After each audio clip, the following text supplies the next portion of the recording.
ஒரு அமைச்சர் பதவி கொடுத்ததும் கொள்கையையே மாற்றிக்கொண்டு ஒரு கூட்டணியில் சேர்ந்ததாக விசிக தலைவர் திருமாவளவனை தேமுதிக பொதுச் செயலாளர் பிரேமலதா விஜயகாந்த் மறைமுகமாக சாடியுள்ளார். தேமுதிக நிறுவன தலைவர் விஜயகாந்தின் பிறந்தநாள் விழாவையொட்டி அக்கட்சியின் சார்பில் கடலூர் மாவட்டம் விருதாச்சலத்தில் பொதுக்கூட்டம் நடைபெற்றது. இதில் பங்கேற்று பேசிய போது பிரேமலதா விஜயகாந்த் இதனை கூறினார்.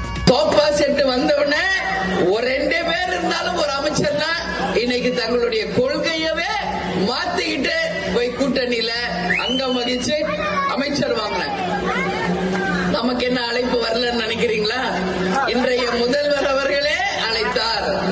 சோபா செட்டுல பீரோல லாக்கரே வந்தா கூட தேமுதிக தன் நிலையில இருக்கு மாற. தொடர்ந்து பேசிய தேமுதிக இளைஞரணி செயலாளர் விஜய பிரபாகரன் முந்தைய ஆட்சியாளர்கள் என்ன செய்தார்களோ அதை தாண்டி 10 மடங்கு தாவேக்க செய்து வருவதாக விமர்சித்தார். அதிர்ஷ்டத்தினால் மட்டுமே நீங்க ஒரு கட்சி நீங்க ஆட்சியில உட்கார்ந்து இருக்கு.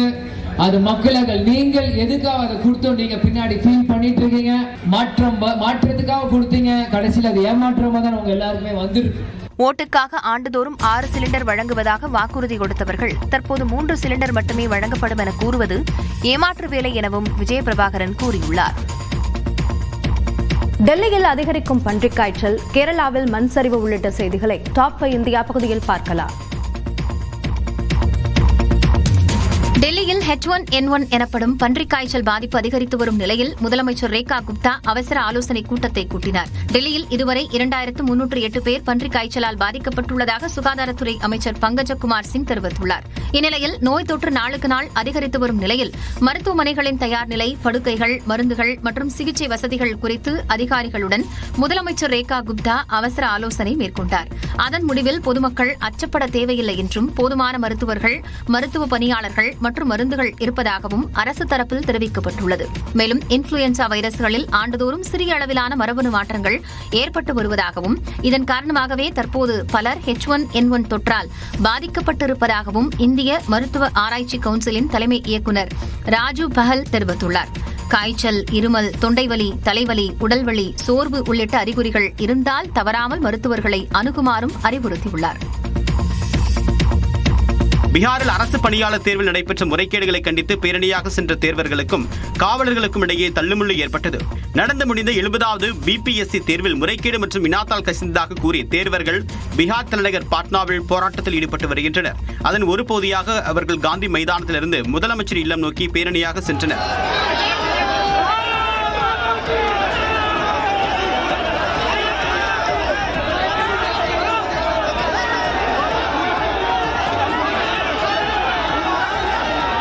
அவர்களை காவலர்கள் தடுத்து நிறுத்த முயற்சித்த போதும் தடைகளை மீறி முன்னேறினர். அவர்கள் மீது தண்ணீரை பீச்சி அடித்தனர். இதனால் அங்கு பதற்றமான சூழல் ஏற்பட்டது.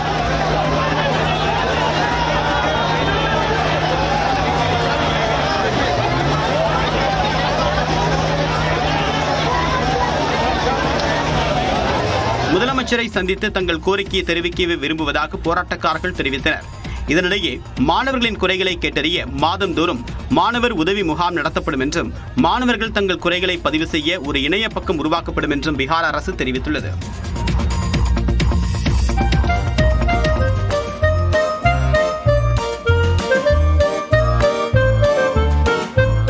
காதலை உலகிற்கு காட்ட செய்த செயலுக்கு அபராதம் கொடுத்துள்ளார் மத்திய பிரதேசத்தைச் சேர்ந்த இளைஞர். குவாலியரைச் சேர்ந்த இளைஞர் ஒருவர் தனது காரின் வெளிப்பகுதி முழுவதும் காதலியின் முத்த மார்க்குகளை பதித்துள்ளார்.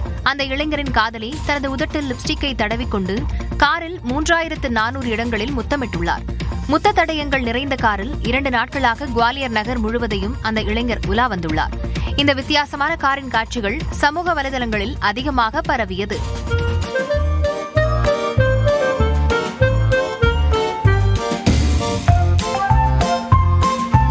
இந்த கார் விவகாரம் போக்குவரத்து காவலர்களின் கவனத்திற்கு சென்ற நிலையில் விதிகளை மீறி காரின் தோற்றத்தை மாற்றியதற்காக அந்த இளைஞருக்கு 5500 ரூபாய் அபராதம் விதித்தனர். மேலும் காரில் உள்ள லிப் மார்க்குகளை அழிக்கவும் உத்தரவிட்டனர்.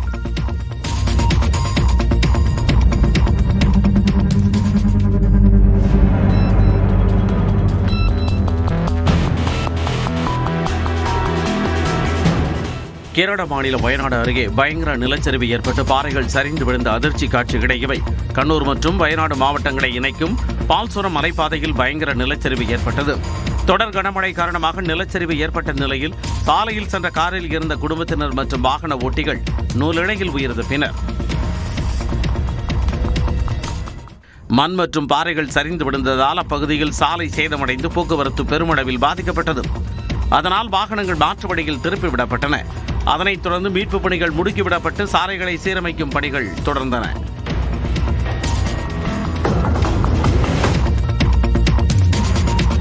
மக்கள் தொகையுடன் சாதி விவரங்களை பதிவு செய்யும் போது கேட்கும் கேள்விகளை மாற்ற வேண்டும் என பிரதமர் மோடிக்கு காங்கிரஸ் தலைவர்கள் மல்லிகார்ஜுன கார்கே, ராகுல் காந்தி ஆகியோர் வலியுறுத்தியுள்ளனர்.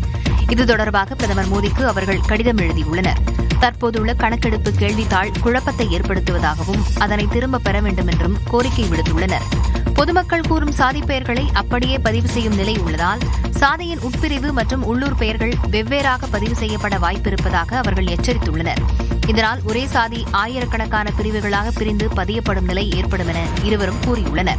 இதனால் துல்லியமான சாதிவாரி தரவுகளை பெற முடியாமல் போகும் என்றும் கல்வி, வேலைவாய்ப்பு, நலத்திட்டங்கள் உள்ளிட்ட சமூக நீதி கொள்கைகளில் பாதிப்பு ஏற்படும் என்றும் தெரிவித்துள்ளனர். प्रधानमंत्री से मिला नहीं, प्रधानमंत्री के कार्यालय से मिला नहीं, गृह मंत्री से मिला नहीं, किसी अधिकारियों से मिला नहीं. மேலும் நாட்டில் இதர பிற்படுத்தப்பட்டோர் எனப்படும் ஓபிசி மக்களின் எண்ணிக்கை குறித்த தெளிவான தரவும் கிடைக்காது என கார்கே, ராகுல் காந்தி தெரிவித்துள்ளனர்.